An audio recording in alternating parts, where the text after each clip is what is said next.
کار، کابڑی والا اور الادین بے چراغ۔ گھوڑا تانگا رکھنے اور اس کو ٹھکانے لگانے کے بعد بشارت میں بظاہر دو متضاد تبدیلیاں رونما ہوئیں۔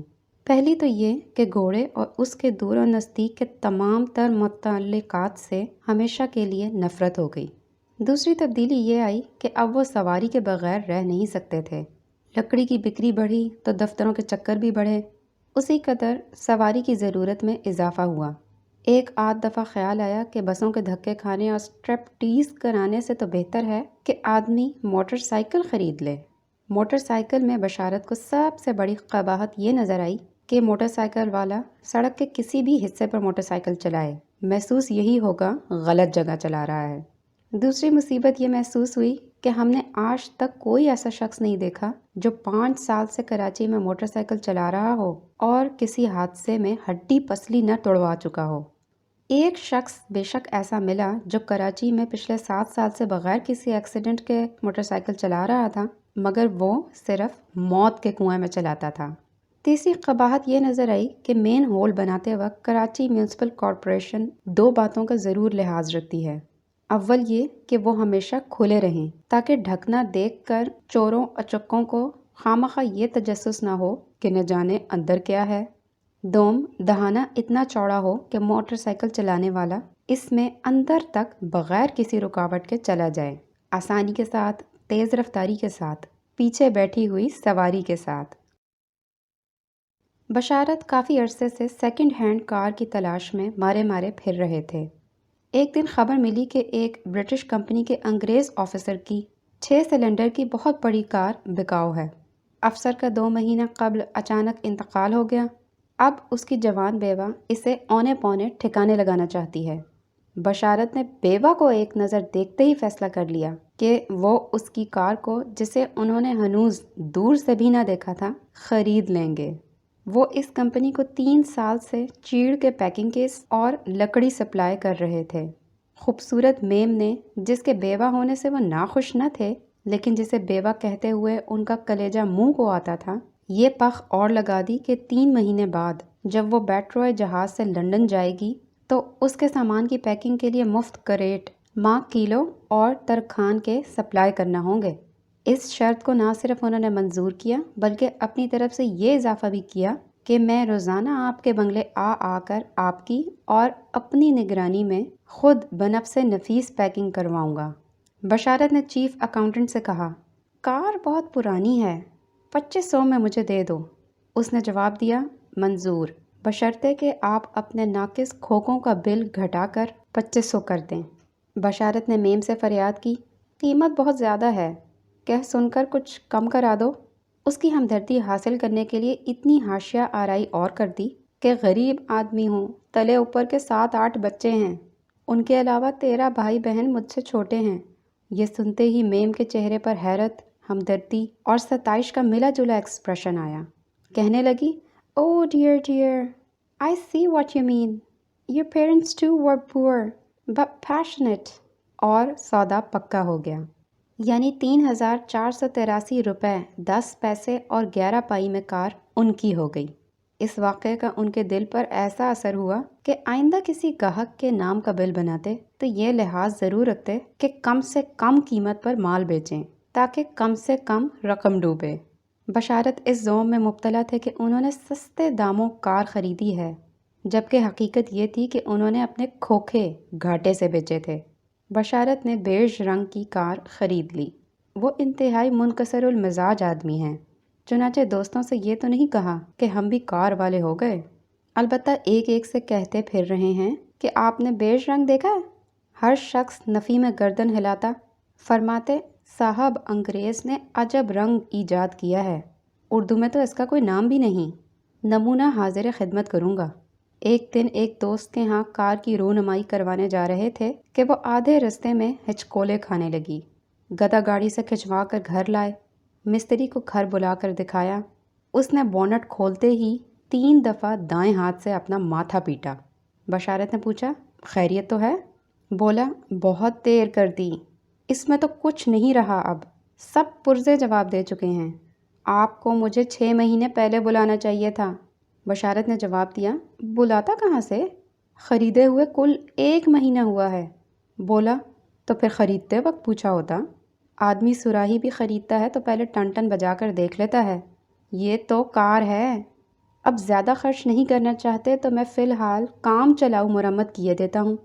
بزرگ کہہ گئے ہیں کہ آنکھوں گوڈوں میں پانی اتر آئے تو معجون اور چمپی مالش کارگر نہیں ہوتی، پھر تو لاٹھی بیساکھی چاہیے یا جوان جورو۔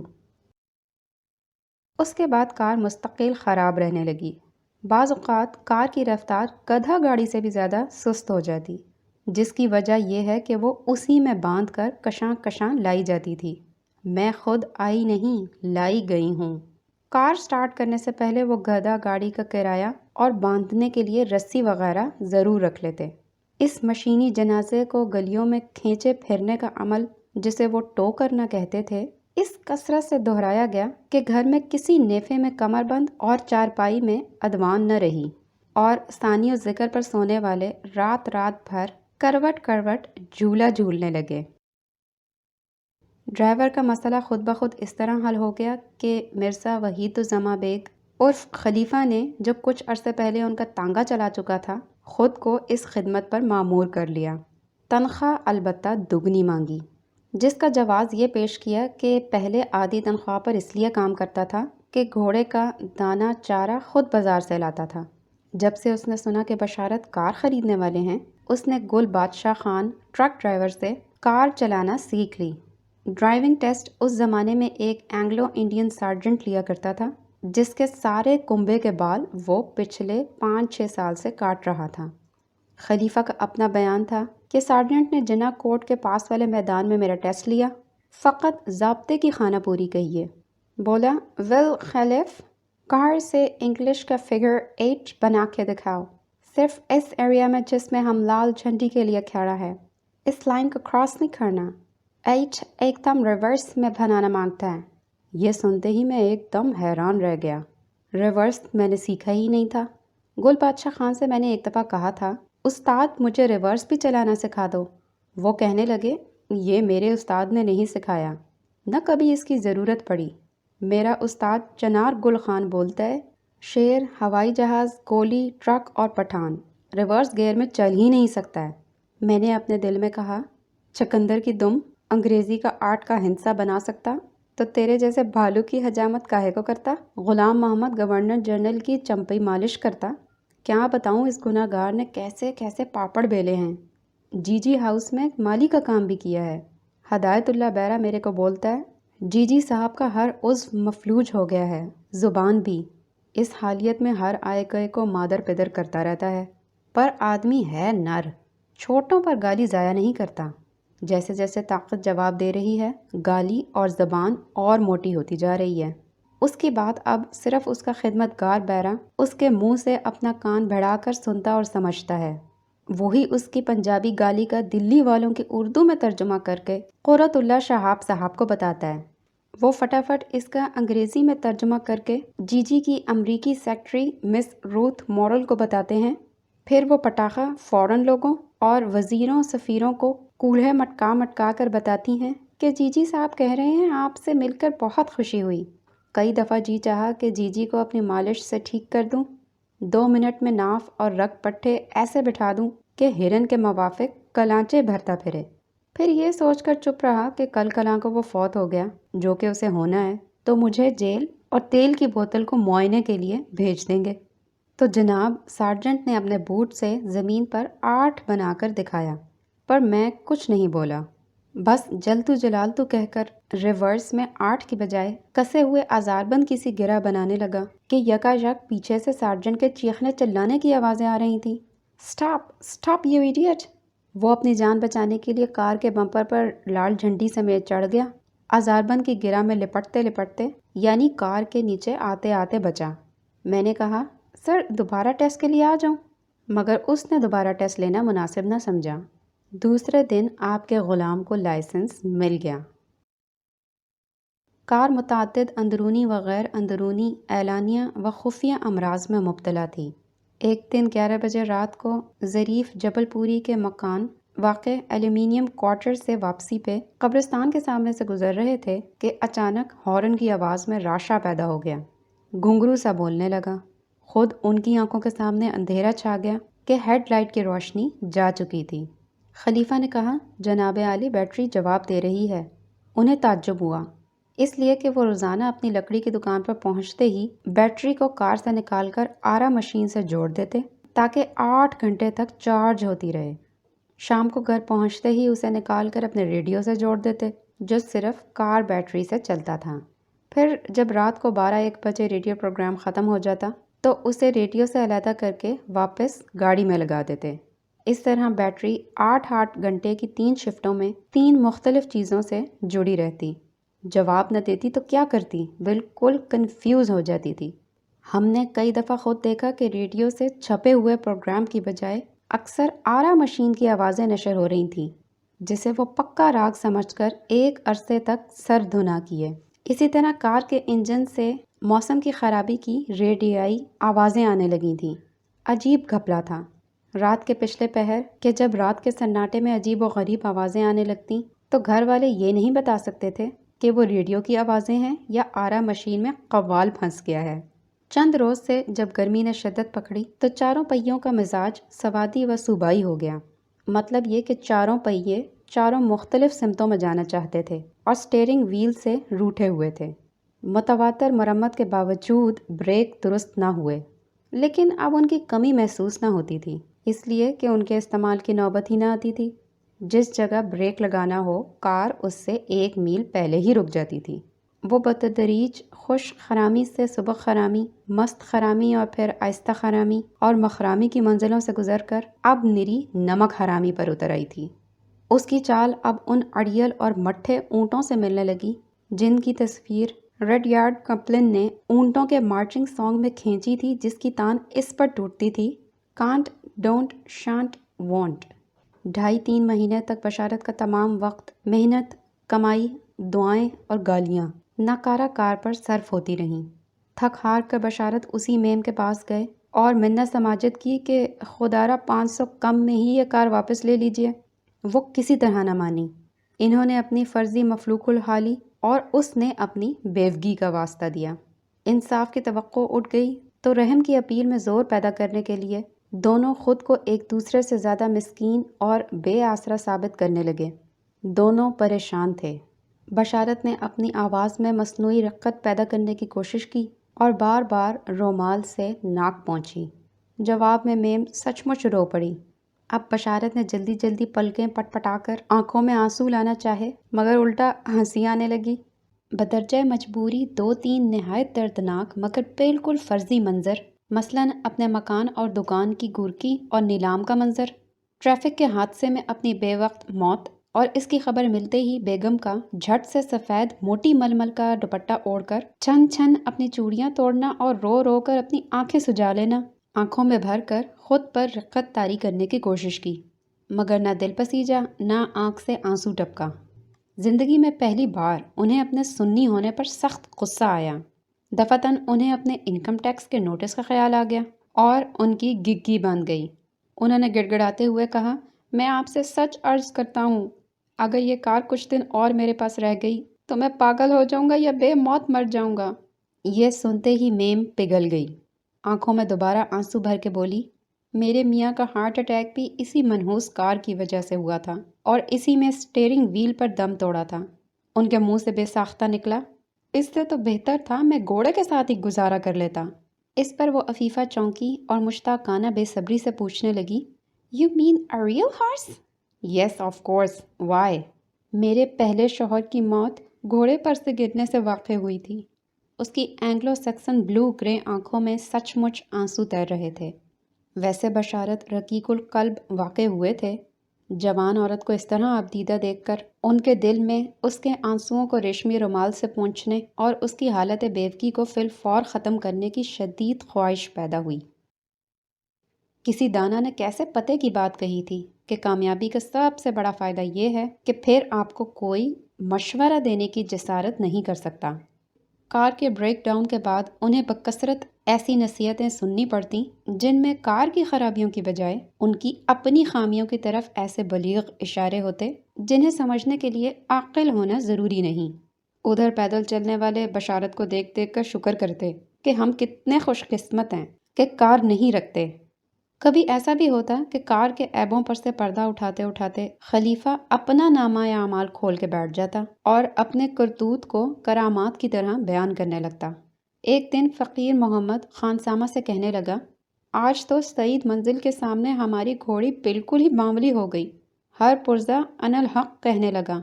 پہلے تو انجن گرم ہوا، پھر ریڈیٹر جس کی لیک کو میں نے صابن کی لکی سے بند کر رکھا تھا پھٹ پڑا، پھر پچھلا ٹائر لیک کرنے لگا۔ میں نے ہوا بھرنے کے لیے کار کا ہم عمر پمپ نکالا تو معلوم ہے کیا ہوا؟ پتہ چلا کہ پمپ میں سے ہوا لیک کر رہی ہے۔ فین گرل بھی گرمی سے ٹوٹ گئی۔ انگریز کی سواری میں رہنے سے اس کا مزاج بھی سوداوی ہو گیا ہے۔ حکیم فہیم الدین آگرے والے کہا کرتے تھے کہ عورت سوداوی مزاج کی ہو تو مرد آتشی مزاج کا چاہیے۔ یار آتشی مزاج پر یاد آیا، عبدالرزاق چھیلا کو، ابے وہی چھیلا ناز سینما کا گیٹ کیپر، عاشق ہو گئی۔ سالہ اپنے کیفرے کرتوت کو پہنچا، کہتا ہے انگلش فلمیں دیکھنے اور گڑ کی گزک کھانے اور نور جہاں کے گانے سننے سے خون گرمی کھا گیا۔ پرانے زمانے میں ہمارے ہاں دستور تھا، پتہ نہیں تیری طرف تھا کہ نہیں، کہ ایک تماش بینی کے چکر میں کسی کو آبلہ فرنگ یا باد فرنگ ویڈی ہو جائے تو اسے ٹخنوں سے ایک بالشت اونچا تہمت بندوا کے نیم کی ٹہنی ہاتھ میں تھما دیتے۔ جوانی میں نے اچھے اچھے اشرافوں کو محلے میں ہری جھنڈی لیے پھرتے دیکھا، پر میرے خیال میں تو فقط ڈھنڈورا پیٹنے کے لیے یہ ڈھونگ رچائے جاتے۔ خون اور طبیعت صاف کرنے کے لیے مریض کو ایسا کڑوا چرائتا پلایا جاتا کہ حلق سے ایک گھونٹ اترتے ہی پتلیاں اوپر چڑھ جاتی۔ اگلے وقتوں میں خود علاج کے اندر بھی سزا پوشیدہ ہوتی تھی۔ مولوی یعقوب علی نقشبندی کہا کرتے تھے کہ اسی لیے دیسی یونانی علاج کو حکمت کہتے ہیں۔ یار ان دنوں سالے نیم نے بھی جان عذاب میں کر رکھی تھی۔ غریب غربا کو یہ رئیسوں کا روگ لگ جائے یا معمولی پھوڑے پھنسیاں نکل آئیں تو گاؤں قصبے کے جراح شروع سے اخیر دم تک نیم سے ہی علاج کرتے۔ ساری ادویات نیم سے ہی بنتی تھیں۔ جب میں نے واگا بارڈر کراس کر کے ہجرت کی تو یقین جان میرے پاس تن کے 2 کپڑوں اور ایک استرے کے سوا کچھ نہ تھا۔ یہ جو تو مجھے اس حالیت میں دیکھ رہا ہے تو یہ تو مولا کا فضل اور پاکستان کی دین ہے۔ دوسرے دن میں نے اپنے یار جانی محمد حسین کی معیت میں شالیمار باغ دیکھا۔ اس نے مجھے بتایا کہ پاکستان میں نیم نہیں ہوتا۔ خدا قسم مجھے پاکستان پر بڑا ہی پیار آیا۔ میں وہیں مغلیہ پھوارے کے پاس سجدہ شکر بجا لایا۔ خلیفہ کی مصیبت یہ تھی کہ ایک دفعہ شروع ہو جائے تو رکنے کا نام نہیں لیتا تھا۔ یار جھوٹ نہیں بولوں گا، روز قیامت کے دن حشر کے میدان میں اللہ میاں کے علاوہ والد صاحب کو بھی منہ دکھانا ہے، پر یقین جانو کہ تمیزن 1 نمبر اشراف عورت تھی، ایسی ویسی نہیں، بیائی تیائی تھی، پڑوس میں رہتی تھی۔ سچ تو یہ ہے کہ میں نے جوانی اور پڑوسی کے گھر میں ایک ساتھ ہی قدم رکھا۔ والد صاحب اللہ ان کا بال بال مغفرت کرے آپے سے باہر ہو گئے، جوتا تان کر کھڑے ہو گئے، کہنے لگے تو میرا نطفہ نہیں، میرے سامنے سے ہٹ جا نہیں تو ابھی گردن اڑا دوں گا۔ ماں میرے اور ان کے درمیان ڈھال بن کر کھڑی ہو گئیں۔ فقیر کبھی کبھی میں سوچتا ہوں کہ اللہ میاں کو اپنے بندوں سے اتنی بھی محبت ہوتی جتنی میری ان پڑھ ماں کو مجھ سے تھی تو اپنا بیڑا پار جانو، حشر کے دن سارے گناہ بخش دیے جائیں گے۔ خلیفہ اپنی ماں کو یاد کر کے اب دیدہ ہو گیا۔ بزرگوں میں سب سے زیادہ فخر وہ اپنے دادا پر کرتا تھا، جس کی ساری زندگی کا واحد کارنامہ یہ معلوم ہوا کہ 85 سال کی عمر میں سوئی میں دھاگا پرو لیتے تھے۔ خلیفہ اس کارنامے سے اس درجے مطمئن بلکہ مرعوب تھا کہ یہ تک نہ بتاتا تھا کہ سوئی پرونے کے بعد دادا اس سے کیا کیا کرتے تھے۔ ایک دن رابنسن روڈ کے تراہے کے پاس رسالہ افکار کے دفتر کے قریب کار کا بریک ڈاؤن ہو گیا۔ اسی وقت اس میں گدھا گاڑی جوت کر لارنس روڈ لے گئے۔ اس دفعہ مستری کو بھی رحم آ گیا، کہنے لگا آپ شریف آدمی ہیں، کب تک برباد ہوتے رہیں گے؟ اوچھی پونجی بیوپاری کو اور منحوس سواری مالک کو کھا جاتی ہے۔ کار تلے آ کر آدمی مرتے تو ہم نے بھی سنے تھے، لیکن یہ ڈائن تو اندر بیٹھے آدمی کو کھا گئی۔ میرا کہاں مانے اس کی باڈی کٹوا کے ٹرک کی باڈی فٹ کروا لیں، لکڑی لانے لے جانے کے کام آئے گی۔ 200 روپے میں انجن کی ری بورنگ کر دوں گا، اوروں سے 750 روپے لیتا ہوں، کایا پلٹ کے بعد آپ پہچان نہیں سکیں گے۔ اور یہ اس نے کچھ غلط نہیں کہا تھا۔ نئی باڈی فٹ ہونے کے بعد کوئی پہچان نہیں سکتا تھا کہ یہ ہے کیا۔ ملزموں کو عدالت لے جانے والی حوالاتی ویگن، کتے پکڑنے والی گاڑی، ذبیحہ خانے سے تھل تھلاتی راسیں لانے والا خونی ٹرک؟ اس شکل کی یا اس سے دور پرے کی مشابہت رکھتی ہوئی کوئی شے انہوں نے آج تک نہ دیکھی تھی۔ مستری نے یقین دلایا، آپ اسے 2-3 مہینے صبح شام مسلسل دیکھتے رہیں گے تو اتنی بری معلوم نہیں ہوگی۔ اس پر مرزا بولے، تم بھی کمال کرتے ہو، یہ کوئی بیوی تھوڑی ہے۔ لیکن بے ہنگم باڈی سے قطع نظر ری بورنگ کے بعد جب وہ چلی تو ساری کوفت دور ہو گئی۔ اب وہ سٹارٹ ہونے اور چلنے میں ایسی غیر ضروری اور بے محل پھرتی اور نمائشی چستی دکھانے لگی جیسے ریٹائرڈ لوگ ملازمت میں توسیع سے پہلے یا بعض بڈھے دوسری شادی کے بعد دکھاتے ہیں۔ وہ بڑی دیر تک پچھتایا کیے کہ یہ کیسی حماقت کی، اس سے بہت پہلے کار کو ٹرک میں کیوں نہ تبدیل کروا لیا، مگر ہر حماقت کا ایک وقت معین ہے۔ 3-4 ہفتے گاڑی لشتم پشتم چلی، گو کہ کرائے کا وہ روح کو انشرح بخشنے والا اوسط نہ رہا۔ 9-10 مرتبہ ورکشاپ بھیجنی پڑی۔ مستری نے پورے 1 مہینے کی گارنٹی دی تھی، البتہ گدھا گاڑی کا کرایہ خود دینا پڑتا۔ گدھا گاڑی والا روزانہ صبح دریافت کرنے آتا تھا کہ آج کہاں اور کس وقت آؤں۔ پھر ایک دن ایسا ہوا کہ بشارت نے اس پر 2 گاہکوں کی خریدی ہوئی 7,000 روپے کی لکڑی لدوا کر خلیفہ کو 10 بجے ڈلیوری کے لیے روانہ کر دیا۔ کوئی 2 بجے ہوں گے کہ وہ ہانپتا کانپتا آیا اور بار بار انگوچھے سے آنکھیں پونچھ کر ناک سے سڑ کر رہا تھا۔ کہنے لگا، سرکار میں لٹ گیا، برباد ہو گیا، اللہ مجھے اٹھا لے۔ بشارت سمجھ گئے کہ اس کی دائم المرض بیوی کا انتقال ہو گیا۔ اسے تلقین کرنے لگے کہ مشیت ایزدی میں کس کا دخل ہے، صبر سے کام لو، وہی ہوتا ہے جو… لیکن جب اس نے کہا، کوں کروں تو جگ ہنسے، چپ لگے کھاؤ، سرکار میرا تو دل خون کے آنسو رو رہا ہے، تو بشارت کا تردد کچھ کم ہوا کہ جو شخص انتہائی حزن و غم کے موقع پر بھی شعر و محاورے کے ساتھ گریہ کرے، وہ آپ کی ہمدردی نہیں، اپنی زبان دانی کی داد چاہتا ہے۔ اور جب خلیفہ انگوچھا منہ پہ ڈال کر زور زور سے بکھان کر رونے لگا تو انہیں دفعتاً خیال آیا کہ نقصان اس حرام خور کا نہیں، میرا ہوا ہے۔ کہنے لگے، ابے کچھ تو بول، اس دفعہ میرا کیا نقصان ہوا ہے؟ بناوٹی سسکیوں کے درمیان اس نے، میرا بھی تو ہے، اس طرح کہا کہ جیسے حبیب بینک کے اشتہار میں ہر صوبے اور ہر عمر کا آدمی اپنے لہجے میں حبیب بینک کو اپنا چکتا ہے، تو ایک بچہ تتلا کر کہتا ہے، میلا بھی تو ہے۔ پھر اس نے ساری رودات بیان کی۔ گاڑی بہت اوور لوڈ تھی، فرسٹ گیئر میں بھی بار بار دم توڑ رہی تھی۔ سڑک کے موڑ تک وہ جیسے تیسے لونڈوں کے دھکوں اور وظیفے کے زور سے لے گیا، لیکن چوراہے پر سپرنگ جواب دینے لگے۔ اس نے بوجھ ہلکا کرنے کے لیے آدھی لکڑی اتار کر مسجد کی سیڑھیوں کے پاس بڑے قرینے سے چن دی اور باقی مال کی ڈلیوری دینے ناظم آباد نمبر 4 چلا گیا۔ وہاں پلاٹ پر کوئی موجود نہیں تھا۔ ڈلیوری دیے بغیر واپس مسجد آیا تو لکڑی غائب۔ سرکار میں تو دن دہاڑے لٹ گیا، میں برباد ہو گیا۔ اب انہیں خود اپنی حماقت پر افسوس ہونے لگا۔ 3,500 کی کھٹارا کار میں دگنی مالیت یعنی 7,000 کا مال بھیجنا کہاں کی دانائی ہے؟ کاش چور لکڑی کے بجائے کار لے جاتا، جان تو چھٹتی۔ وہ سیدھے بولٹن مارکیٹ پولیس اسٹیشن رپٹ لکھوانے گئے۔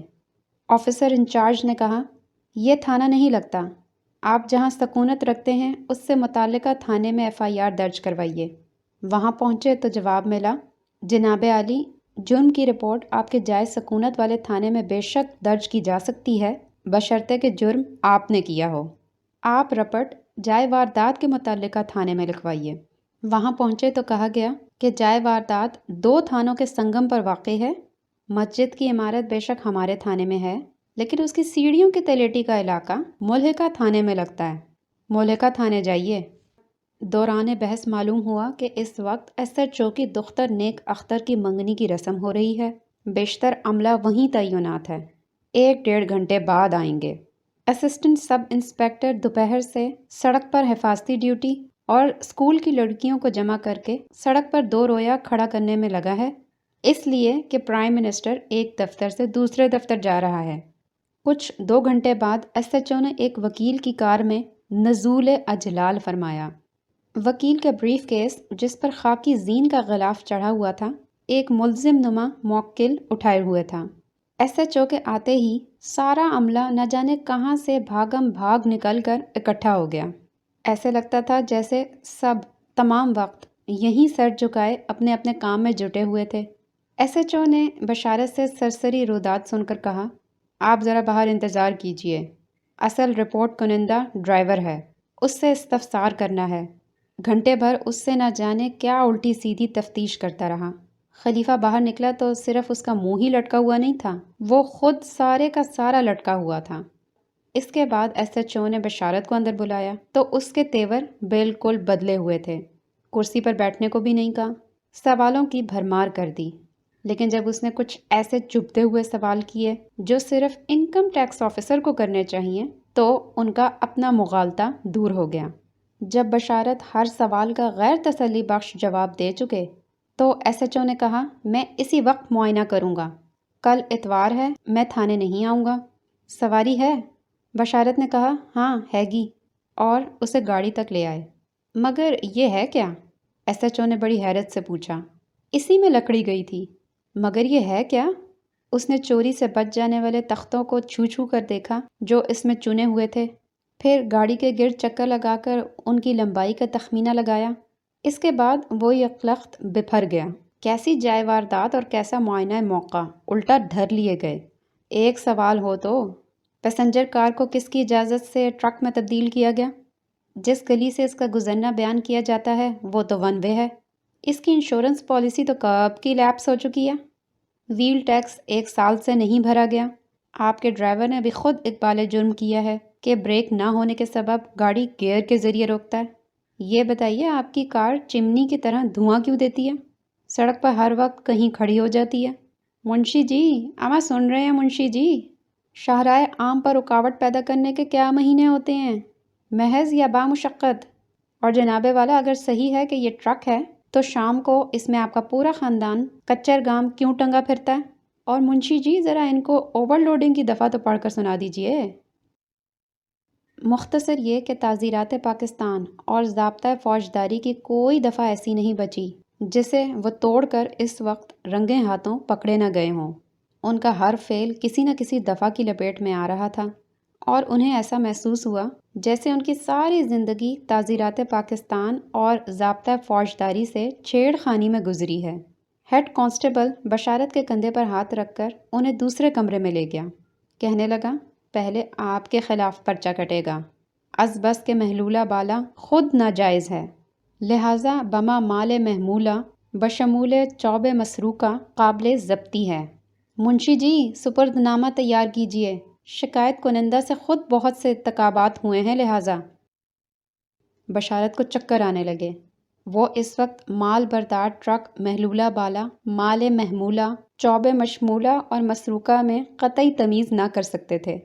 تھانے کی حوالات یا جیل میں آدمی 4 گھنٹے بھی گزار لے تو زندگی اور حضرت انسان کے بارے میں اتنا کچھ سیکھ لے گا کہ یونیورسٹی میں 40 برس رہ کر بھی نہیں سیکھ سکتا۔ بشارت پر 14 طبق سے بھی بڑھ کر کچھ روشن ہو گیا، اور وہ دہل گئے۔ سب سے زیادہ تعجب انہیں اس زبان پر ہوا جو تھانوں میں لکھی جاتی اور بولی جاتی تھی۔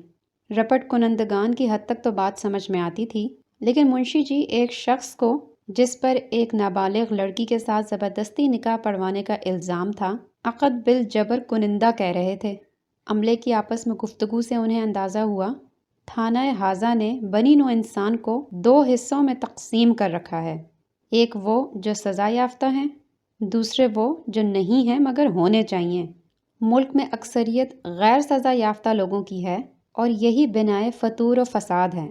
گفتگو میں جس کسی کا بھی ذکر آیا وہ کچھ نہ کچھ یافتہ یا شدہ ضرور تھا۔ حجرہ مزاج پرسی میں جو شخص وقفے وقفے سے چیخیں مار رہا تھا وہ سابقہ سزا یافتہ اور مچلکہ شدہ تھا۔ ہیڈ کانسٹیبل جو خود کو انعام یافتہ بتاتا تھا کسی وفات یافتہ کا بیان نزی پڑھ کر سنا رہا تھا۔ ایک پرچے میں کسی غنڈے نے غیر قابو یافتہ چال چلن کی تفصیلات درج کی تھیں۔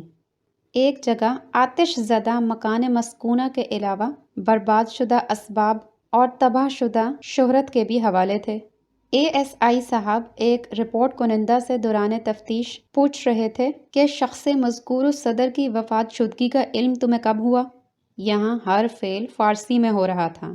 مثلاً سمن کی تعمیل بذریعہ چسپاندگی، متوفی کی وجہ فوتیدگی، عدم استعمال اور زنگ خوردگی کے باعث جملہ رائفل ہائے، تھانہ حاضہ بما کارتوز حاضہ، پارینہ کے ایام مرور سے غلاظ شدگی اور عملے کی حیرانگی۔ اس تھانے میں ہتھیار کی صرف 2 قسمیں تھیں، دھاردار اور غیر دھاردار۔ جس ہتھیار سے گواہ استغاثہ کے سورین پر نیل پڑے اور قاصۂ سر متورم ہوا، اس کے بارے میں روزنامچے میں مرقوم تھا کہ ڈاکٹری معائنے سے ظاہر ہوتا ہے گواہ مذکور کو بیچ بازار میں غیر دھاردار آلے سے مضروب کیا گیا۔ مراد اس سے جوتا تھا۔ رات کے 10 بجے حجرہ مزاج پرسی میں ایک شخص سے جوتے کے ذریعے سچ بلوایا جا رہا تھا۔ معلوم ہوا کہ جوتے کھا کر ناکردہ جرم کا اقبال کرنے والے کو سلطانی گواہ کہتے ہیں۔ وہ شخص بڑی دیر سے زور زور سے چیخے چلائے جا رہا تھا، جس سے معلوم ہوتا تھا کہ ہنوز جوتے کھانے کو جھوٹ بولنے پر ترجیح دے رہا ہے۔ جوتے کے اس ایکسٹرا کریکولر استعمال کو پنجابی میں چھترول کہتے ہیں۔ تھانے میں آمد و رفت کچھ کم ہوئی تو 3 کانسٹیبل صبح درج کیے ہوئے زنا بالجبر کے کیس کے ایک عینی گواہ کو 8ویں دفعہ لے کر بیٹھ گئے، جو اس وقت اس واقعے کو اس طرح بیان کر رہا تھا جیسے بچے اپنے والدین کے دوستوں کو اترا اترا کر نرسری رائمز سناتے ہیں۔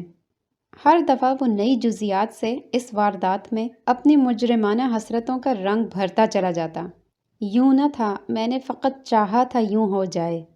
تینوں کانسٹیبل سر جوڑے اسے اچھے شعر کی طرح سن رہے تھے اور بیچ بیچ میں ملزم کو رشک بھری داد اور داد بھری گالیاں دیتے۔ یہاں ہر واردات مبینہ طور پر ہو رہی تھی۔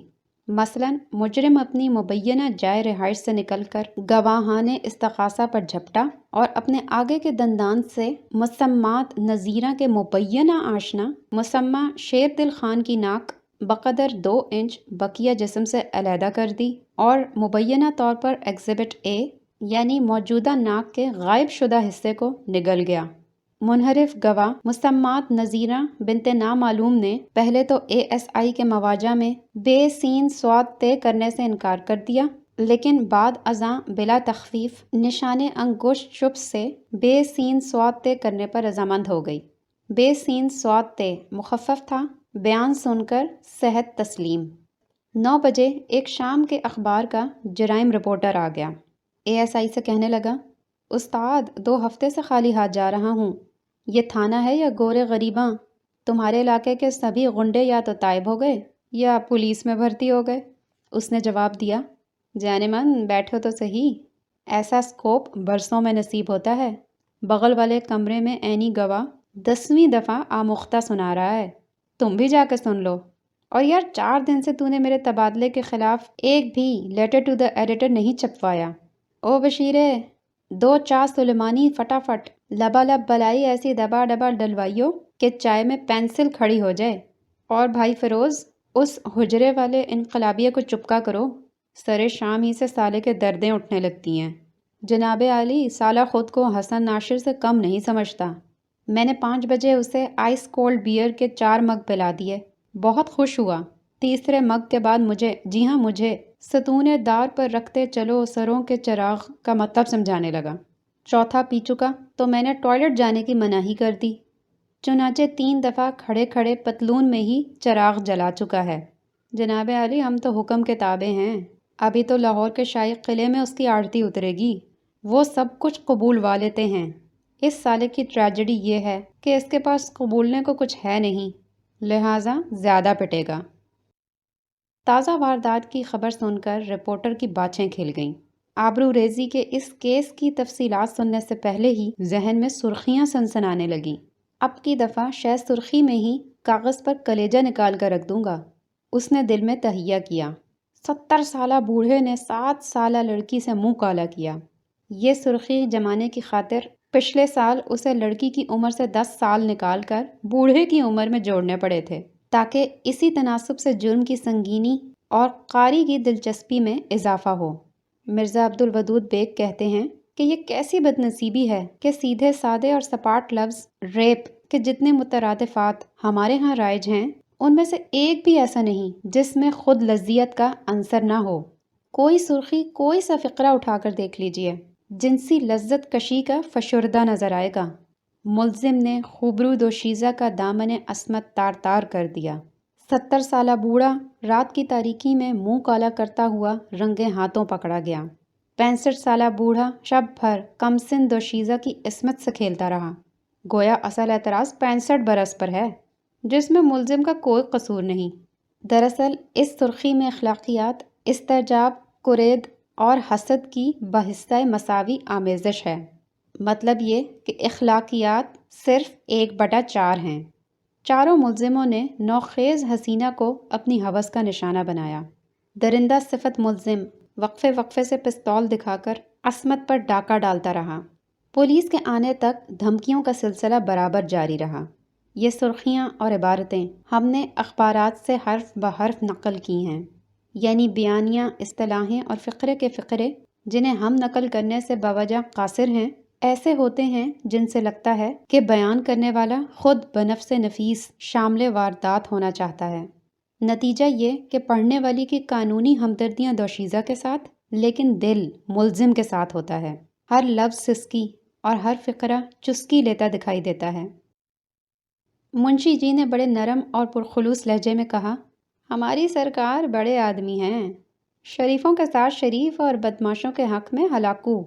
یہ میری گارنٹی ہے کہ آپ کا چوری شدہ مال 3 دن میں برآمد کرا دیا جائے گا۔ سرکار انتڑیوں میں سے کھینچ کر نکال لاتے ہیں۔ معروضہ یہ ہے کہ سرکار کی گاڑی میں جو لکڑی پڑی ہے وہ سرکار کے پلاٹ پر ڈلوا دیجیے۔ آپ کی اسی مالیت کی مسروقہ لکڑی سرکار 3 دن میں برآمد کروا دیں گے۔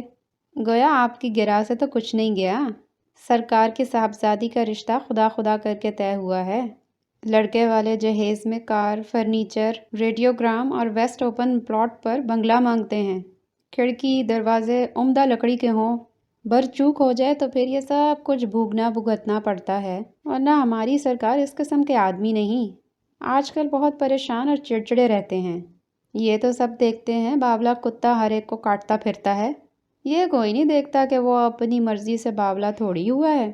آپ نے خود 2-4 فقروں سے اندازہ کر لیا ہوگا کہ سرکار نے کیسی شگفتہ اور موزوں طبیعت پائی ہے۔ 3 برس پہلے تک شعر کہتے تھے۔ شام کے وقت تھانے میں شاعروں کا ایسا ازدحام ہوتا کہ بعض اوقات حوالات میں کرسیاں ڈلوانی پڑتیں۔ ایک شام بلکہ رات کا ذکر ہو رہا ہے کہ گھمسان کا مشاعرہ ہو رہا تھا۔ سرکار ترنم سے تازہ غزل پڑھ رہے تھے۔ سارا عملہ داد دینے میں جٹا ہوا تھا۔ ماخذے پر پہنچے تو سنتری سردار خان نے 303 رائفل چلا دی۔ حاضرین سمجھے شاید قبائلی طریقے سے داد دے رہا ہو، لیکن جب وہ واویلا مچانے لگا تو معلوم ہوا کہ دوران غزل جب مشاعرہ اپنے شباب پر پہنچا تو ڈکیتی کیس میں ماخوذ ایک ملزم جو حوالات کا جنگلہ بجا بجا کر داد دے رہا تھا بھاگ گیا۔ شاعروں نے اس کا تعقب کیا، لیکن اسے کیا پکڑ کر لاتے، خود بھی نہ لوٹے۔ اللہ جانے پولیس کانسٹیبلان نے پکڑنے میں تساہلی برتی یا ملزم نے پکڑائی نہیں دی، مگر سرکار نے ہمت نہیں ہاری۔ راتوں رات اسی نام کے بستہ الف کے چھٹے ہوئے بدماش کو پکڑ کر حوالات میں بند کر دیا۔ کاغذات میں مفرور ملزم کی ولدیت بدل دی، مگر اس کے بعد شعر نہیں کہا۔ 3 سال سے سرکار کی ترقی اور شعر کی آمد بند ہے۔ پچھلے برس اپنے معصوم بچوں کے حلق پر چھری پھیر کر حکام بالا کو 1.5 لاکھ کی نظر گزاری تو لائن حاضری سے چھٹکارا ملا اور اس تھانے میں تعیناتی ہوئی۔ اب سرکار کوئی ولی اللہ تو ہے نہیں کہ سلام پھیر کر جانماز کا کونا الٹ کر دیکھیں تو 1.5 لاکھ کے نوٹ از غیب ہی دھرے ملیں۔ دودھ تو آخر تھنوں سے ہی نکالنا پڑتا ہے۔ بھینس دستیاب نہ ہو تو کبھی کبھی چوہیا ہی کو پکڑ کر دھونا پڑتا ہے۔ بشارت نے کہا، میں اپنی رپورٹ واپس لیتا ہوں۔ ASI نے کہا، دن دہاڑے سرقہ ناقابل راضی نامہ جرم ہے، یعنی قابل دست اندازی پولیس ہے۔ آپ رپورٹ واپس لینے والے کون ہوتے ہیں؟ اگر آپ نے رپورٹ واپس لینے پر اصرار کیا تو جھوٹی رپورٹ لکھوانے پر آپ کا وہیں آن دا اسپاٹ چالان کر دوں گا۔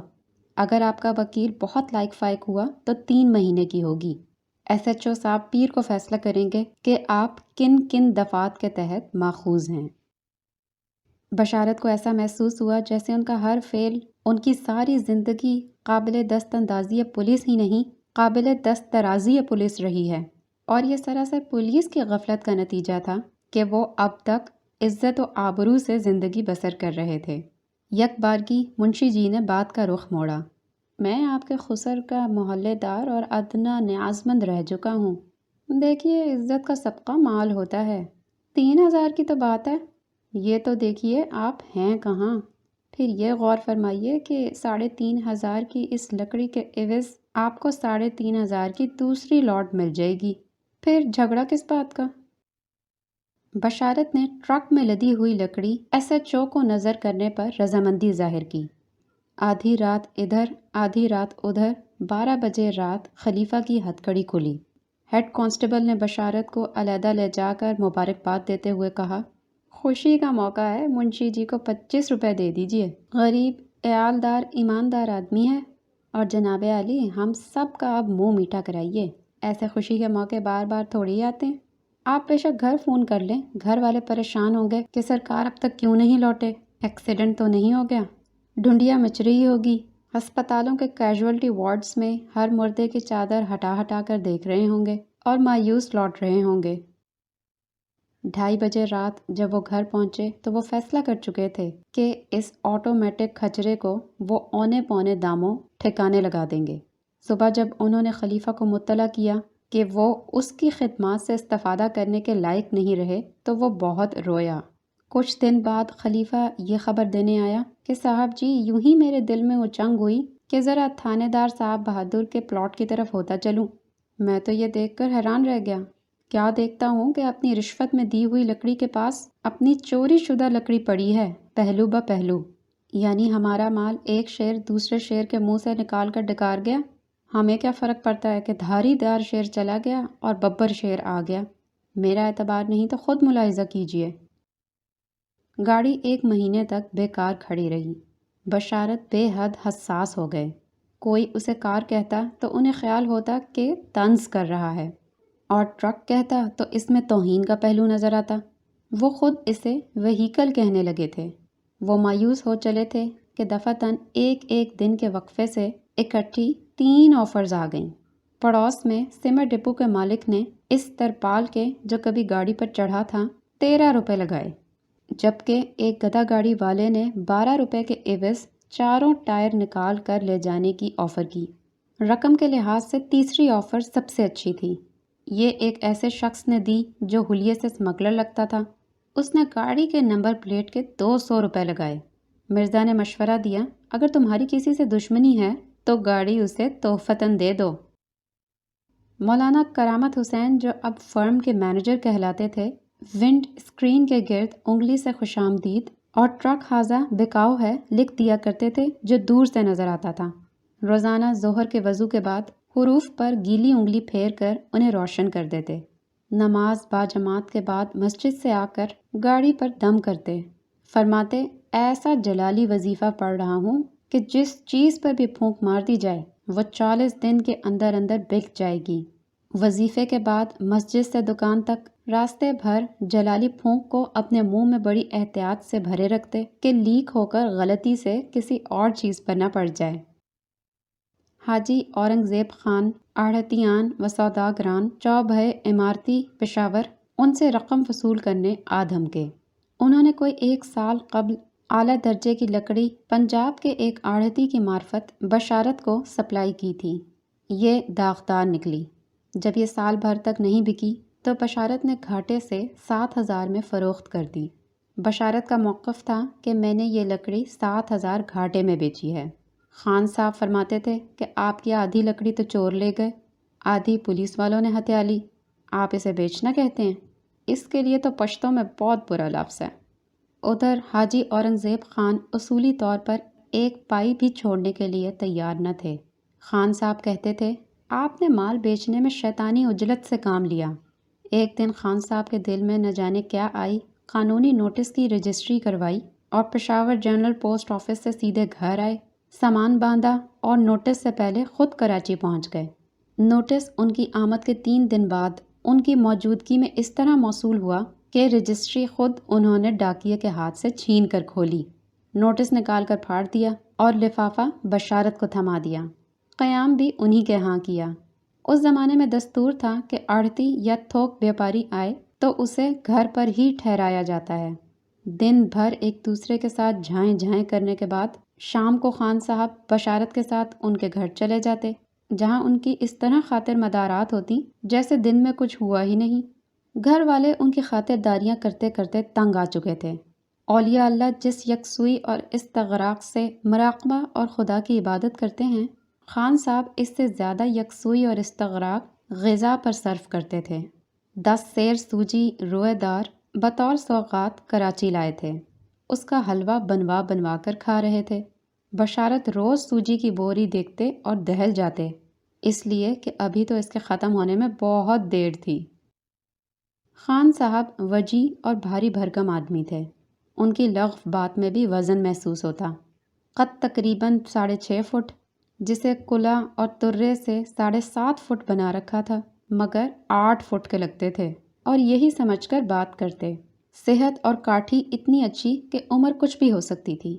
تن و توش کا اس سے اندازہ لگایا جا سکتا ہے کہ ہتے والی کرسی پر جیسے تیسے کر کے ٹھوس کر بیٹھ تو جاتے، لیکن جب اٹھتے تو کرسی بھی ساتھ اٹھتی۔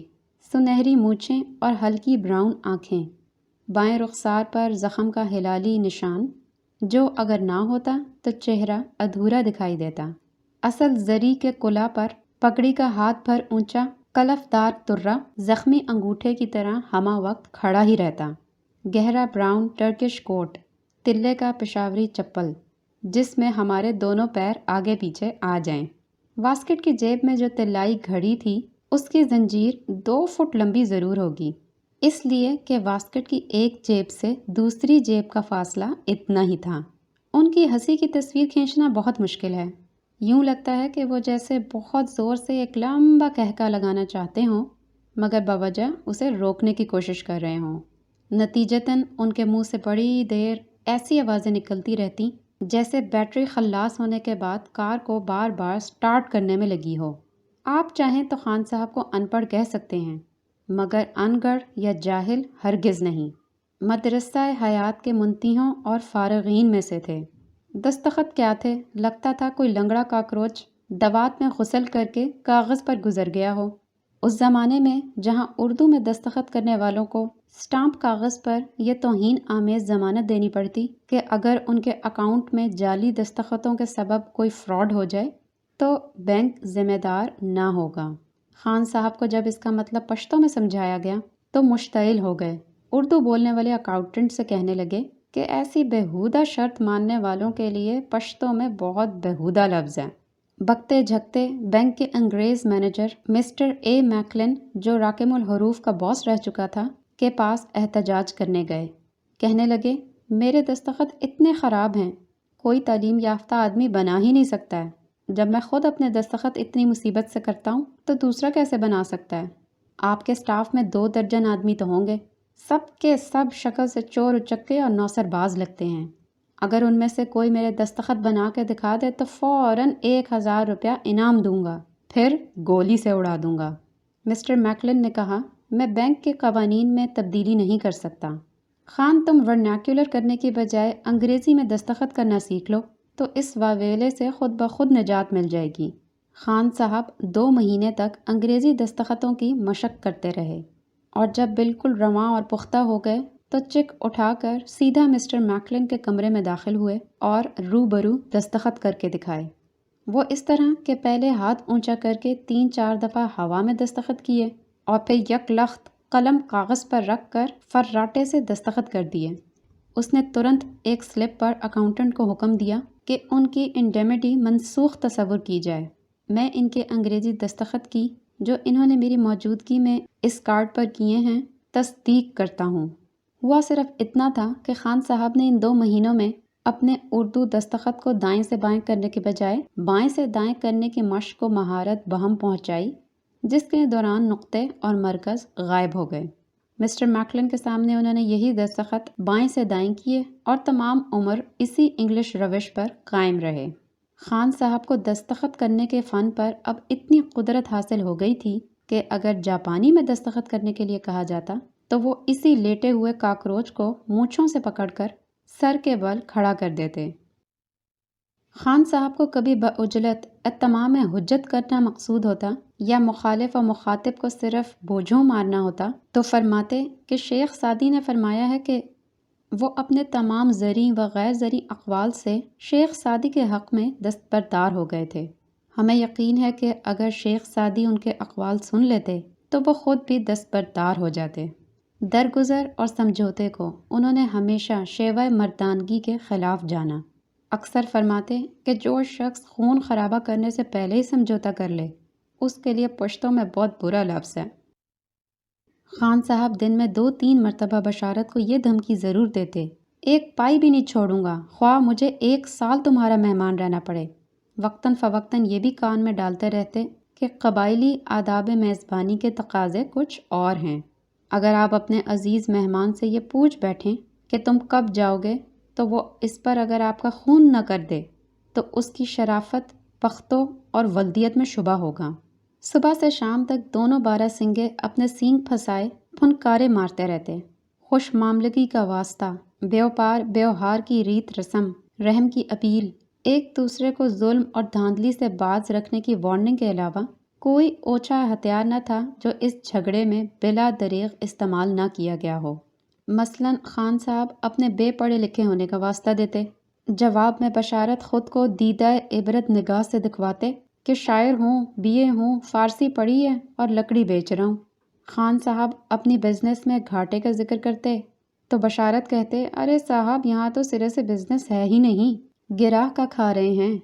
بشارت تو خیر بیوہ میم کے ساتھ اپنی فرضی مسکینی، کثیر الاولادی اور مفلوق الحالی کی رہلسل کر چکے تھے، لیکن خان صاحب بھی بوقت ضرورت اپنے حال پر مگرمچھ کے آنسو بہا سکتے تھے۔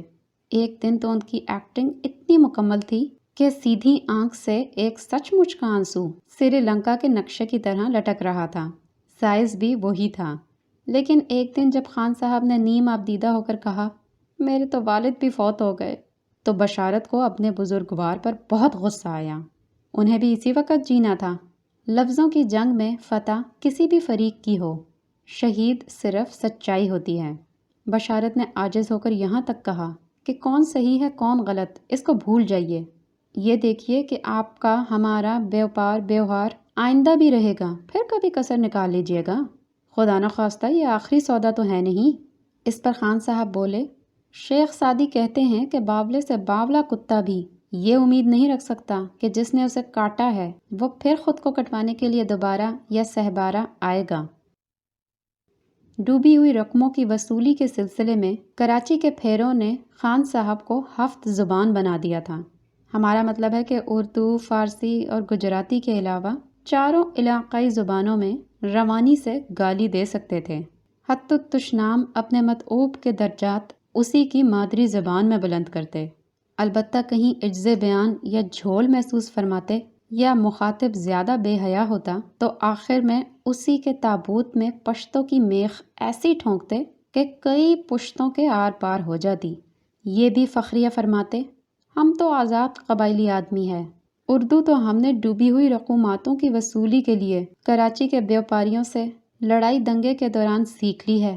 چنانچہ ان کی ساری وکیبلری حالت امن میں بالکل نکمی اور ناکارہ ہو جاتی۔ فرصت کا تمام وقت خان صاحب کراچی اور کراچی والوں کو دیکھنے اور جو کچھ دیکھتے اس پر لاہور پڑھنے اور پڑھوانے میں گزارتے۔ فرماتے تھے، کراچی میں سانس لینے کے لیے بھی ذاتی کوشش کرنی پڑتی ہے۔ قبائلی علاقے کی ہوا بالکل ہلکی اور شفاف ہوتی ہے، خود بخود گولی کی طرح اندر جاتی ہے، خصوصاً جاڑے میں۔ صبح کراچی ریڈیو کہہ رہا تھا کہ ہوا میں رطوبت کا تناسب 90% ہے۔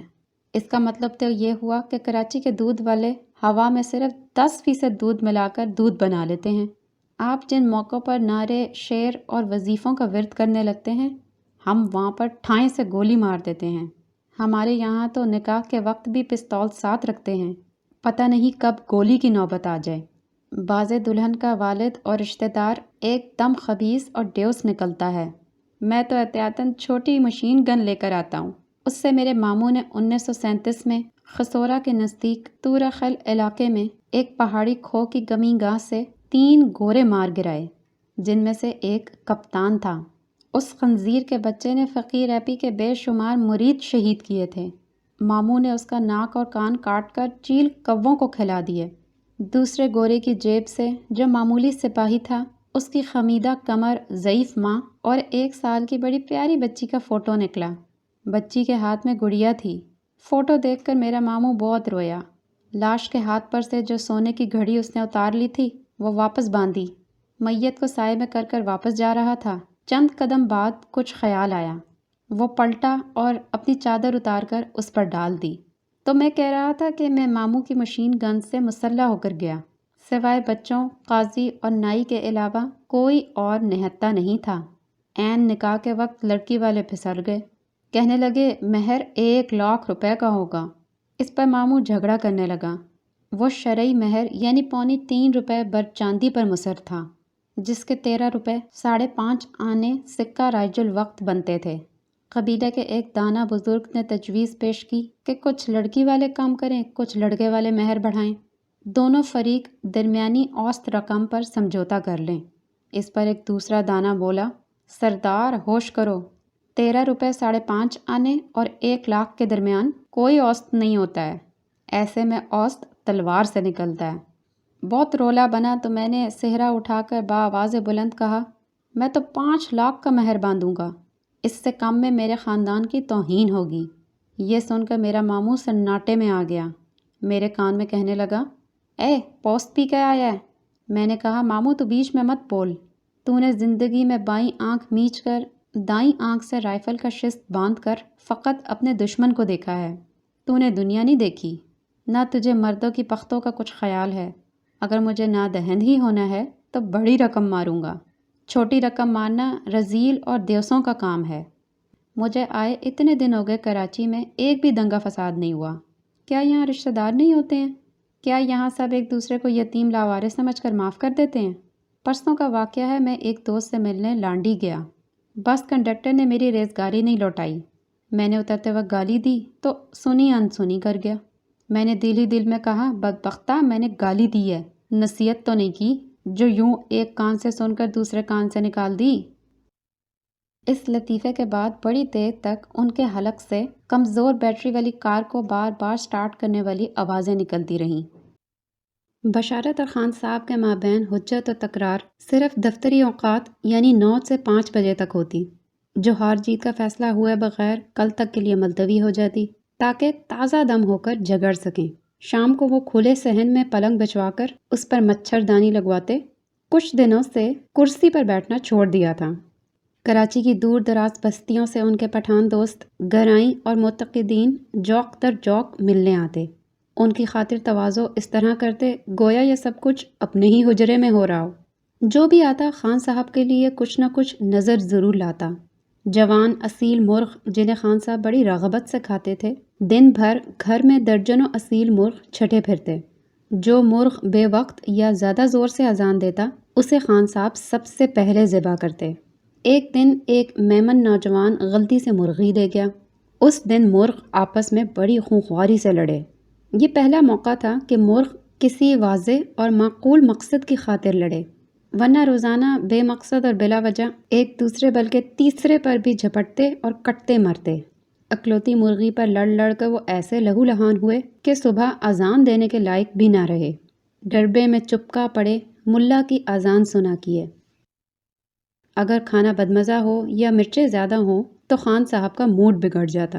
نماز قضا کر دیتے، فرماتے، دل کا حال جاننے والے کے سامنے مجھ سے تو جھوٹ بولا نہیں جاتا، کس دل سے 12 مرتبہ الحمدللہ کہوں۔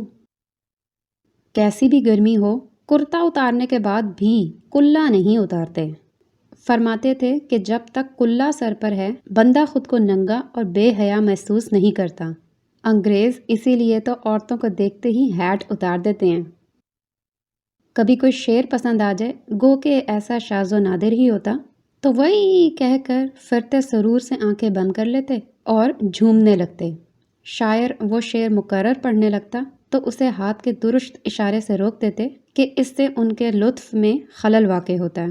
انہیں خوشی کے عالم میں بارہا گاتے گنگناتے بھی دیکھا، مگر ایک پشتو کا گیت ان کا فیورٹ تھا جس کا روز ابرو شب مہتاب میں خون کرتے تھے۔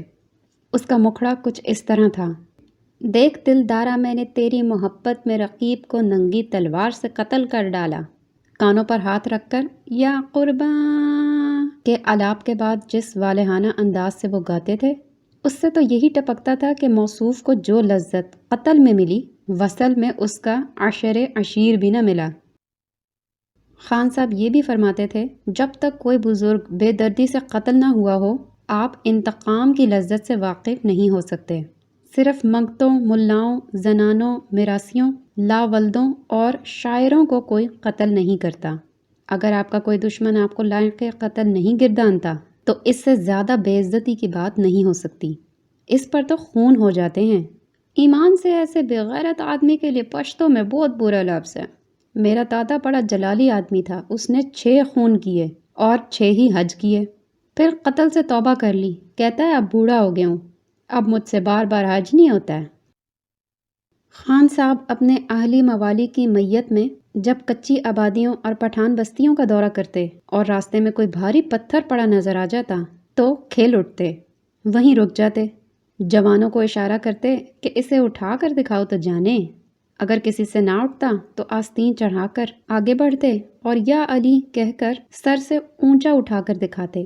اگر ان کی کسی بات سے دوسرا آزردہ یا مشتعل ہو جائے تو انہیں پوری طرح اطمینان ہو جاتا کہ سچ بولا ہے۔ انہیں سچ ایسے لگتا تھا جیسے ہما شما کو ہچکی یا شاعروں کو تازہ غزل لگتی ہے۔ ایک طرف تو خان صاحب کی حساب فہمی کی یہ انتہا کہ ایک پائی چھوڑنے میں ان کی پختوں پر حرف آتا تھا، دوسری طرف محبت اور پاسداری کا یہ عالم کہ جہاں بشارت کا پسینہ گرے وہاں ان کے دشمن کا خون بہانے کے لیے تیار۔ بشارت کی دکان سے ایک ایکسائز انسپکٹر 4 سال قبل 10,000 روپے کی لکڑی ادھار لے گیا اور ہنوز رقم دبائے بیٹھا تھا۔ بشارت نے من جملہ اپنی اور پریشانیوں کے ساتھ اس نقصان کا بھی ذکر کیا۔ دوسرے دن شام کو بعد مغرب خان صاحب اپنے 25-30 کمانڈوز کی نفری لے کر اس کے گھر پہنچ گئے۔ دروازہ کھٹکھٹایا، انسپکٹر نے کھولا اور سبب نزول دریافت کیا تو خان صاحب نے کہا ہم وہ لکڑی دروازے اکھاڑ کر لے جانے کے لیے آئے ہیں جس میں ہمارے بھائی بشارت کی لکڑی استعمال ہوئی ہے۔ یہ کہہ کر انہوں نے ایک ہی جھٹکے سے دروازے کو قبضے، سپرنگ اور سکرو سمیت اکھاڑ کر اس طرح بغل میں دبا لیا جیسے مکتب کے بگوڑے لڑکے تختی بغل میں دبائے پھرتے ہیں۔ دیوار پر سے انسپکٹر کے دادا مرحوم کا فوٹو جس کے فریم کے بارے میں انہیں شبہ گزرا کہ اس میں وہی لکڑی استعمال ہوئی ہے، کیل سمیت نوچ کر اپنے ایک لیفٹیننٹ کو تھما دیا۔ انسپکٹر ایک گھاگ تھا، موقع کی نزاکت سمجھ گیا، کہنے لگا خان صاحب بندہ ایک معروضہ گوشت گزار کرنا چاہتا ہے۔ خان صاحب بولے زہ پرا، اب وہ کسی خرگوش کے گوشت گزار کرنا، معروضہ شروزہ کبھی کا خارج المیاد ہو چکا ہے، بھرا ہوا پیٹ فارسیاں بولتا ہے، ہوش میں آؤ، رقم نکالو۔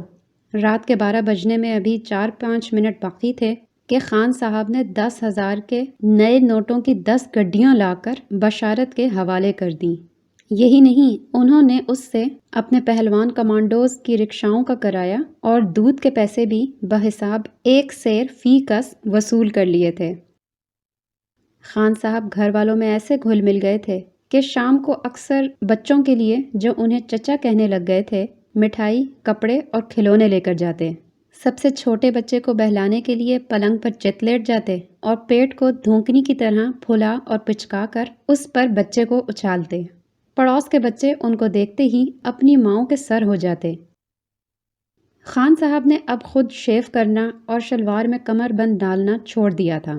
روزانہ خلیفہ آتا تھا، جیسا کہ ہم پہلے کہیں بیان کر چکے ہیں کہ خلیفہ کو سائسی، کوچوانی، ڈرائیوری، کھانا پکانا، بیرہ گیری، حجامت، باغبانی، پلمبنگ، یہ کہیے کیا نہیں آتا تھا۔ اس فن میں بھی طاق تھا جو ان سب سے زیادہ فائدہ مند تھا، مصاحبی اور خوشامد۔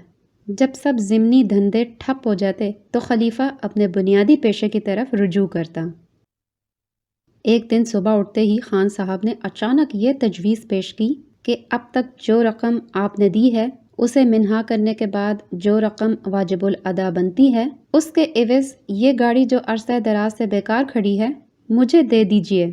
بشارت نے کہا لکڑی کی اصل مالیت کسی طرح 7,000 سے زائد نہیں، جبکہ اس گاڑی کی قیمت ماں نئی باڈی اور نئے پرزوں کے کسی طرح 9,000 سے کم نہیں۔ مزید برآں جس انگریز کی سواری میں یہ رہتی تھی اسے سر کا خطاب ملنے والا تھا۔ بہت کچھ بحثا بحثی اور گھر سودے بازی کے بعد واجب الادا رقم کا فرق گھٹ کر وہیں آ گیا جہاں سے قضیہ شروع ہوا تھا، یعنی 2513 روپے اور 3 پائی۔ خان صاحب اس کلیم کے عوض یہ گاڑی چاہتے تھے۔ خان صاحب، آپ بزنس کر رہے ہیں یا بارٹر؟ بشارت نے جھنجھلا کر پوچھا۔ یہ کیا ہوتا ہے صاحب؟ وہی جو آپ کرنا چاہتے ہیں۔ وہ پشتوں میں اس کے بارے میں بہت برا لفظ ہے۔ وہ جب پشتوں کا حوالہ دے دیں تو پھر کسی کی ہمت نہ ہوتی کہ اصل یا ترجمے کی فرمائش کرے۔ اکثر فرماتے تھے، پشتو منت و زاری اور فریاد اور فغاں کی زبان نہیں ہے، نر آدمی کی للکار ہے۔ مطلب ان کا یہ تھا کہ ڈنکے کی چوٹ بات کرنے، کچھار میں غافل سوتے ہوئے شیر کی مونچھیں پکڑ کر جگانے اور پھر اس سے ڈائلاگ بولنے کی زبان ہے۔ مرزا اس زمانے میں کہتے تھے کہ خان صاحب ان لوگوں میں سے ہیں جو شیر کی مونچھیں اکھاڑنے پر ہی اکتفا نہیں کرتے، بلکہ اس کے منہ میں اپنا سر دے کر یہ علمی تحقیق کرنا چاہتے ہیں کہ وہ ویجیٹیرین ہے یا آدم خور۔ بشارت نے خان صاحب کی آسانی کے لیے بارٹر کو تبادلہ جنس کہنا شروع کر دیا، پھر اس کا مفہوم سمجھایا۔ طول طویل تشریح سن کر بولے، یارا جی تو پھر سیدھا وٹا سٹا کیوں نہیں کہتے، جس میں ہر فریق یہی سمجھتا ہے کہ وہ گاٹے میں رہا ہے۔ اور یہی بھونڈی مثال برہان قاطع ثابت ہوئی۔ اسی پر تصفیہ ہو گیا۔ خان صاحب نے بڑی خوشی اور فخر سے اعلان کیا کہ وہ جنسی تبادلے کے لیے تیار ہیں۔ دونوں نے ایک دوسرے کو مبارکباد دی اور اس طرح گلے ملے جس طرح وہ دکھیارے ملتے ہیں جو ایک دوسرے کے بہنوئی بھی ہوتے ہیں اور سالے بھی۔ لیکن بشارت دل ہی دل میں خوش تھے کہ کھٹارا گاڑی 7,000 میں بک گئی۔ خان صاحب ان سے بھی زیادہ خوش کہ دلدر لکڑی کے عوض 9,000 کی کار ہتھیا لی۔ دونوں فریق اس صورتحال کو حق کی فتح سمجھ رہے تھے، حالانکہ ہم سے دل کی بات پوچھیں تو باطل نے باطل کو پچھاڑا تھا۔ دوسرے روز بشارت دکان کے شٹر بند کروا رہے تھے کہ سامنے ایک ٹرک آ کر رکا، جس میں ڈرائیور کے پہلو میں تھانے کے منشی جی بیٹھے تھے اور پیچھے ان کی چوری شدہ لکڑی کے علاوہ رشوت میں پیش کردہ لکڑی بھی پڑی تھی۔ تختوں پر وہی رائفل بردار کانسٹیبل ٹنگا تھا۔ خان صاحب نے ایک ٹی ایس پی کے توسط سے، جو بنوں کا رہنے والا تھا اور ان کا گرائی تھا، نہ صرف سارا مال شیر کے منہ سے نکلوا لیا تھا بلکہ اس کے دانت بھی تبرکاً نکال لائے تھے۔ صبح 4 بجے سے خان صاحب نے اپنا سامان باندھنا شروع کیا۔ فجر کی اذان کے بعد ایک اصیل مرغ کو قبلہ رو کر کے قربانی کی، اس کا سر بلی اور باقیات ناشتے پر گھر والوں کو کھلائیں۔ دل خود چبایا، مسکراتے ہوئے فرمایا، کسی بڑے موذی پر فتح حاصل ہو تو ہمارے قبیلے کا دستور ہے کہ گائے ذبح کرتے ہیں، دشمن گیا گزرا ہو تو دمبے پہ اکتفا کرتے ہیں۔ ناشتے پر ہی یہ اعلان کیا، مشکی مال گاڑی سے نہیں جائے گی بلکہ میں اسے پنجاب کی سیر کراتا، دریاؤں کا پانی پلاتا بائے روڈ لے کر جاؤں گا۔ بچے ان کے جانے سے بہت اداس تھے۔ انہوں نے خود بھی اقرار کیا کہ میرا جانے کو جی نہیں چاہتا، مگر کیا کروں، لکڑی کا کاروبار ہے۔ چلتے وقت انہوں نے بشارت کی بیٹی منیزہ کو، جو ان کی چہیتی ہو گئی تھی، 500 روپے دیے۔ یہ اس کی 5ویں سالگرہ کا تحفہ تھا جو 8 دن کے بعد منائی جانے والی تھی۔ 73 روپے 9 پیسے اور 3 پائی نوکروں میں تقسیم ہوئے۔ اس سے قبل گزشتہ شب وہ ایک نوجوان پٹھان گل داؤد خان کو 2000 روپے دے چکے تھے تاکہ وہ اپنے چچا پر، جس نے اس کی زمینوں پر قبضہ غائبانہ کر رکھا تھا، کوہاٹ جا کر فوجداری مقدمہ دائر کرے اور یتیموں کی جائیداد پر قبضہ کرنے کی ایسی سزا دلوائے کہ سب چچاؤں کو عبرت ہو جائے۔ ان سب رقموں کا حاصل 2573 روپے 9 آنے اور 3 پائی بنتا ہے، اور یہی وہ رقم تھی جس کا سارا جھگڑا تھا، جس کی وصولی کے لیے انہوں نے اپنے کمانڈوز سمیت لشکر کشی کی تھی، بلکہ بقول مرزا غنیم کے قلعے کے قلب میں تمبو ڈال کر بھنگڑا ڈال رکھا تھا۔ اس قضیے کو 30 سال ہونے کو آئے۔ ہماری ساری عمر حساب کتاب میں ہی گزری، مگر ہم آج تک یہ نہیں بتا سکتے در حقیقت کس کی کس پر کتنی رقم نکلتی تھی۔ آخر جیت کس کی رہی؟ ہماری ہی سمجھ کا قصور تھا۔ ہم جنہیں حریف سمجھے وہ دراصل حلیف اور دوست نکلے، اور حساب دوستاں درے دل۔ خان صاحب نے اعلان کیا کہ مشکی کو خلیفہ ڈرائیو کر کے پشاور لے جائے گا اور تا قیامت واپس نہیں آئے گا۔ بشارت کا منہ پھٹا کا پھٹا رہ گیا۔ خلیفے تم؟ سرکار، اس نے اس انداز سے ہاتھ جوڑ کر گگیاتے ہوئے کہا کہ کسی عذر اور وضاحت کی ضرورت نہ رہی۔ اس میں خجالت بھی تھی، لجاجت بھی، اور باہر طور روٹی کما کھانے کا حوصلہ بھی۔ خان صاحب کے جانے کے کوئی 6-7 دن بعد ان کا املا کرایا ہوا ایک خط موصول ہوا۔ لکھا تھا: بفضل تعالیٰ یہاں ہر طرح کی خیریت ہے۔ دیگر احوال یہ ہے کہ میں نے اپنے دوران قیام آپ کو یہ بتانا مناسب نہ سمجھا کہ ناحق آپ تردد کرتے اور صحبت کا سارا لطف کرکرا ہو جاتا۔ پشاور سے میری روانگی سے 3 ہفتے پیشتر ڈاکٹروں نے مجھے جگر کا سروسس بتایا تھا، 2 درجے میں، جس کا کوئی علاج نہیں ہے۔ جناح ہسپتال والوں نے بھی یہی تشخیص کی۔ ڈاکٹروں نے مشورہ دیا ہر وقت اپنا دل پشوری کرتے رہو، خود کو خوش رکھو اور ایسے خوش باش لوگوں کے ساتھ زیادہ سے زیادہ وقت گزارو جن کی صحبت تمہیں بشاش رکھے۔ بس یہی تمہارا علاج اور تمہاری میٹھی زندگی کا نسخہ ہے۔ یارا جی، میں نے لنڈی کوتل سے لانڈی تک نگاہ ڈالی، آپ سے زیادہ محبتی اور دوسروں کا دل شاد کرنے والا کوئی بندہ نظر نہیں آیا۔ چنانچہ میں ٹکٹ لے کر آپ کے پاس آ گیا۔ باقی جو ہوا وہ طبیعت کا زنگ اتارنے کا بہانہ تھا۔ جتنے دن آپ کے ساتھ گزرے اتنے دنوں سے میری زندگی بڑھ گئی۔ خدا اس طرح آپ کو شادمان اور مجھ پر مہربان رکھے۔ آپ کو میری وجہ سے جو تکلیف ہوئی اس کی معافی مانگنا لکھنوی تکلفات میں شامل ہوگا، جو مجھ جیسے جاہل کی بات نہیں، مگر دوستی میں تو یہ ہوتا ہے یار جی۔ میرا دادا کہتا تھا کہ فارسی میں ایک مثل ہے کہ یا تو ہاتھی بانوں سے دوستی مت کرو، اور اگر کر لی ہے تو اپنا مکان ایسا بنواؤ جو ہاتھیوں کی ٹکر سہ سکے۔ ایک ٹرک والے کے ہمراہ مرتان کا 10 سیر تازہ گڑ، جس میں نئی فصل کے اخروٹوں سے مغز کاری کی گئی ہے، سوات کے شہد کے 3 چھتے، قدرتی حالت میں بما موم اصلی و مگس مردہ، اور ایک سراہی دار گردن والی ٹوکری میں 20 فصلی بٹیرے روانہ کر رہا ہوں یوسفی صاحب کے لیے۔ ان کی پسندیدہ پشاور کینٹ والی دکان کا 2 سیر تازہ پنیر اور پنڈی کا ہنٹر بیف ایک نازک سی ہوادار ٹوکری میں ہے۔ اس بیماری کا کھانا خراب ہو، عمر کا پیمانہ لبریز ہونے سے پہلے ہی چھلکا جا رہا ہے۔ خط لکھوانے میں بھی سانس اکھڑ جاتی ہے، ڈر کے مارے ٹھیک سے کھانس بھی نہیں سکتا۔ او یرا، آپ کی بھابھی رونے لگتی ہے، مجھ سے چھپ کر وقفے وقفے سے گرج چمک کے ساتھ اشک باری کرتی ہے۔ بتیرا سمجھاتا ہوں کہ بختاور، جب تک بالکل بے ہوش نہ ہو جاؤں میں بیماری سے ہار ماننے والا انسان نہیں ہوں۔ بشارت بھائی، ایسے آدمی کے لیے پشتوں میں بہت برا لفظ ہے۔ گزشتہ ہفتے یونیورسٹی روڈ پر ایک نیا مکان بنوانا شروع کر دیا ہے، جس کے دالان میں یارا جی پشاور کے 50 اور کراچی کے 100 شاعر بیٹھ سکتے ہیں۔ باقی سب خیریت ہے۔ خلیفہ 10 بستہ سلام عرض کرتا ہے۔ میں نے اسے مسلم کمرشل بینک میں چپڑاسی لگوا دیا ہے۔ روزانہ شام کو اور چھٹی کے دن مشکی وہی چلاتا ہے۔ بہت چنگا ہے۔ مشکی کو پشتوں میں روانی سے گالی دینے لگا ہے، مگر ابھی پشتو مذکر یا مونس کی تمیز پیدا نہیں ہوئی۔ سننے والے ٹھٹے لگاتے ہیں۔ کل ہی میں نے اسے ایک گر بتایا، جسے تو ہمیشہ مذکر سمجھتا آیا ہے، اب سے اسے مونس بول، پھر تجھے پشتو آ جائے گی۔ سب کو درجہ بدرجہ سلام، دعا، پیار اور ڈانٹ ڈپٹ۔ آپ کا چاہنے والا، قابلی والا۔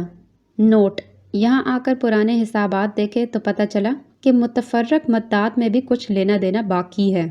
مجھے سفر منع ہے، آپ کسی طرح فرصت نکال کر یہاں شتابی آ جائیں تو حساب دوستاں بے باک ہو جائے، اور آپ کے قابلی والے کو یارا تھوڑی سی زندگی اور مل جائے۔